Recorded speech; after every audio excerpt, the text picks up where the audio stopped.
So guys, nagluto ako ng sinigang na manok guys. Yan. Meron siyang dahon ng radish na tawag na sa Tagalog.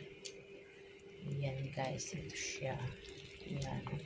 Sibuyas, kamatis, at yung sampalok na